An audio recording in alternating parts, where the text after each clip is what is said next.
Imagine swimming pain-free for the rest of your life. Now, if you're like myself and most other swimmers, over your swimming journey, you've probably experienced some aches and pains along the way, whether it's in your shoulders, your knees, your lower back, ankles, regardless of the area, it sucks to be out of the water and doing the thing that you love most. So what I want to do in this video is share with you a few of the reasons why you may be experiencing pain while you swim. And then I want to show you a few different things that you need to do to stay pain-free and reduce the likelihood of injuring yourself in your swimming journey. So there are four main reasons why you might be experiencing pain when you swim. And the first is bad technique. Now, a lot of the times we have to remind ourselves that the water is 800 times more dense than air. So any imperfection that you have with your stroke mechanics is going to be amplified through the resistance of the water. So if you want to not only swim faster, but reduce the likelihood that you injure yourself, you have to make sure you're swimming with the proper technique. Now, the biggest mistake that I see swimmers make that really creates a lot of shoulder problems either immediately or down the road is crossing over with your stroke technique. So what that means is if you imagine a laser or imaginary line that cuts through the middle of your body, when your fingertips enter the water, if you cross over that line, you're putting unnecessary stress on your shoulder joint. The same applies when you're in the pulling motion. You want to make sure your fingertips enter the water right in front of your shoulder, and then you're going to drive that line, early vertical forearm, in the same line as your shoulder. If your arm crosses over under the water, you're going to put a lot of stress on that shoulder joint instead of engaging with your lats. So you're not only going to swim slower, but you're also going to increase the stress on the really delicate areas of your body, including your rotator cuff. Now, this is really common when you're breathing. So for example, when you take your stroke, your fingertips enter the water, everything's great. You rotate onto the side to breathe, and then to balance, you cross over. We see this all the time, and you can really analyze this from above the water and below the water. If you're looking for expert guidance on your technique and you want me or someone on my team to look at your stroke and work with you on an ongoing basis, you got to check out the link below so that way you can apply to work with us to take your swimming to the next level. Now, the second biggest cause for injury in swimming is overuse. If you think about how many arm strokes that you take over the course of a single length, a workout, a week, a month, a lifetime of swimming, it's literally millions of arm stroke cycles. And so as a result, there's wear and tear that's going to happen on your body. And so that's why it's really important to make sure you ramp up your training in a very gradual and systematic way. In other words, don't just start swimming and do a lot and the next day swim more and the next day swim more. I always like the rule 10%, which means don't increase your training distance by more than 10% per week. If you swim 10,000 meters in week number 1, week number 2, you're not allowed to swim more than 11,000 meters. And if you break it down that way, you can start to see it's actually pretty difficult to ramp up your distance. And that's where you get some overuse injuries. Now, the third reason is simply not recovering enough. And sleep is one of the most underrated tools for not only swimming performance, but also recovering. So when it comes to actually swimming faster, you got to make sure your body is rested. This includes not just stretching, but just making sure you go to bed and wake up at the same time every single day. Because not only does your body need recovery, but so too does your mind, your nervous system. All these different systems are really getting taxed when you're training at a high level. And even if you're just swimming 3 or 4 times per week and you're only swimming for 30 minutes, you can still really tax your body if you don't give yourself enough recovery. And the fourth is imbalances in muscular strength. If you're training a lot, you're going to have overuse, and you're going to actually start to develop different strengths and inconsistencies in your body. Even if you have the most perfect technique, and really no technique is perfect, but if you have really good stroke fundamentals,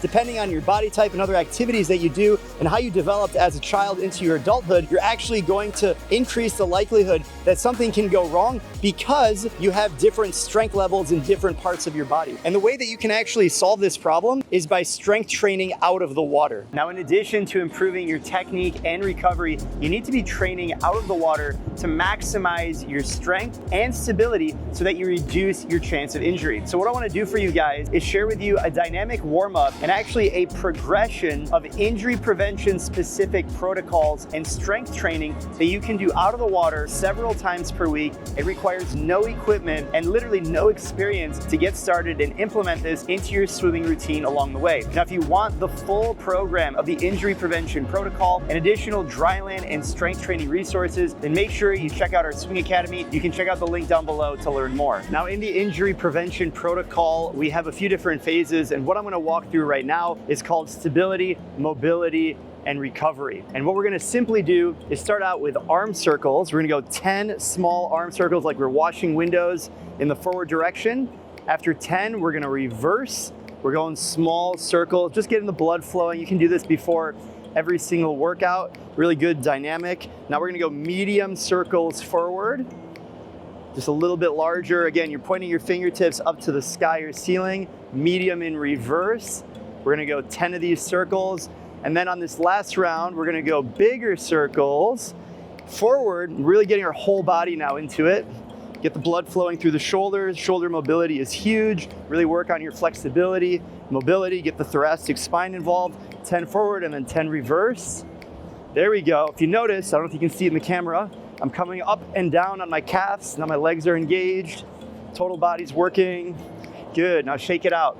Now what I'm gonna do is I'm gonna grab a TheraBand. You can use any type of stretch band, and you're gonna get just a little bit of resistance. I'm gonna go 10 of these just overhead. Should feel pretty smooth and simple.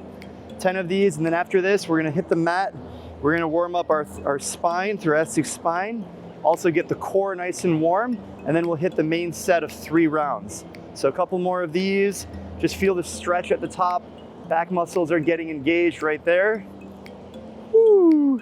All right, now let's hit the mat. We're gonna do pelvic tilts. So really you're gonna round out the spine, look down to your heels, and then you're gonna lift your eyes up to the ceiling, arch your back. This is great for your spine. We're gonna go 10 of these. Nice and slow, stretching out. This is also great for digestion. This will really help you get your core nice and warm, nice and slow. I do this when I wake up in the morning. You're gonna go 10 of these. And then we're gonna roll onto our back. We're actually gonna bring our legs up. We want our lower back on the mat, knees in a 90-degree position. We're gonna open up to a T position, get your shoulder blades flat, and then you're gonna rotate to the side and feel that in the lower back. You're gonna use your core, rotate over. We're gonna go 10 total. Great mobility warm up. Try and keep your shoulder blades on the ground. We're gonna go 10 total. Really feel the stretch. On each side, you're using the core to wake up the body. Very good. Now, we're gonna flip it over onto our stomach. We're gonna go scorpion drill. Similar to what we were doing, but now on the opposite side. So we're gonna make a T. We want our chest on the ground, and we're gonna lift our heel and bring it to the opposite side and touch. Now, if you're not flexible enough to do that, that's fine too. Just make sure you're reaching over to the most of your ability. Try and keep your chest on the ground, and then touch on the opposite side. 10 of those.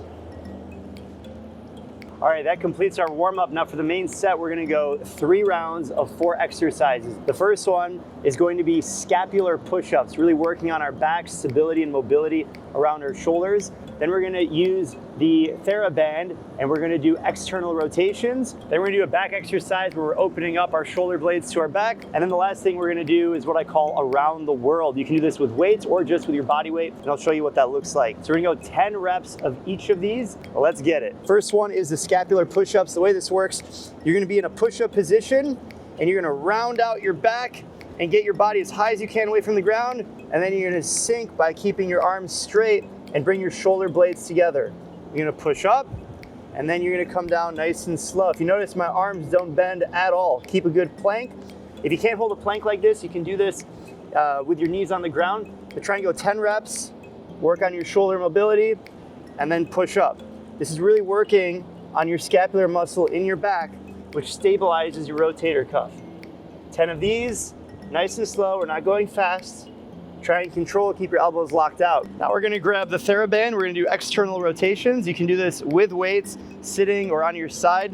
What I have the TheraBand, so we're just gonna go ahead and use this. Thumbs are facing up.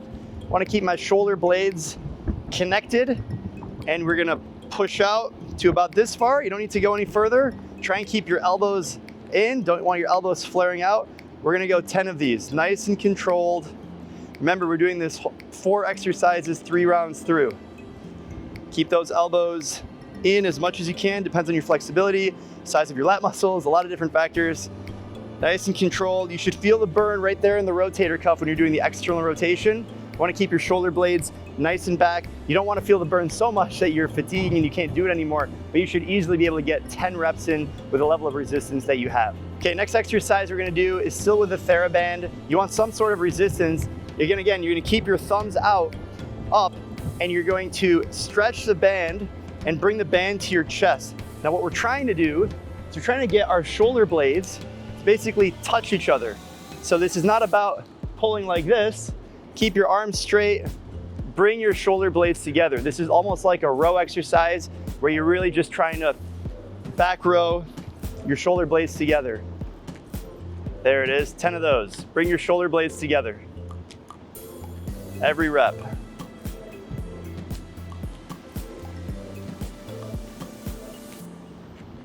And our last exercise, I like to call around the world. You're gonna be on your stomach. And again, you can do this with light dumbbells. But what you're going to do, if you had dumbbells, in this position, you're going to lift your arms up off the ground as high as you can, and you're gonna feel this right here in your back. What you're trying to do is keep your shoulder blades pinched back together. And so if you had dumbbells, you could go 10 reps in this position, and I call it around the world because now you're gonna bring your arms around to a T. Now your thumbs are facing up. Same thing, you're gonna go 10 reps like this. And again, if you have lighter dumbbells, you'll be able to do that. And then you're gonna go out to a Y position. Almost your arms are directly in front like an H. And you're gonna have, again, 10 reps with your thumbs facing up. And then at the end, to finish it off, you can go around the world like this, feel the flexibility, bring your thumbs up and try and get to your neck. And then bring your arms around, just like a butterfly stroke, and finish with your thumbs facing up. This is great for mobility, flexibility, and just overall thoracic spine and shoulder health. Now the final thing you'll want to do is some sort of a cool down. After 3 rounds of that main set, if you're going to get in the pool right away, you don't really need to do any type of cool down because that's your dynamic warm up to get you ready for the swim. If you did that after your swim or completely separate, you will want to do some sort of static stretching. So for example, you could have your shoulder stretch. I'll do the other side so I don't hit the microphone. Keep your shoulder parallel to the ground and really feel that stretch right here. You can do it on the triceps on both sides as well. You can do a lot of different things just to make sure you're really elongating the muscle. Again, you want to do dynamic stretching and activation before you do the exercise, and static stretching, meaning you hold the stretch after the exercise. And finally, if you want the full injury prevention protocol and you want to pair it with the 30-day Swim Faster program, then make sure you check out the link below to book a call to learn how we can get you started right away. Now, if you want to take your swimming to the next level, I know you're going to love this video right over here. I'll see you over there, and happy swimming.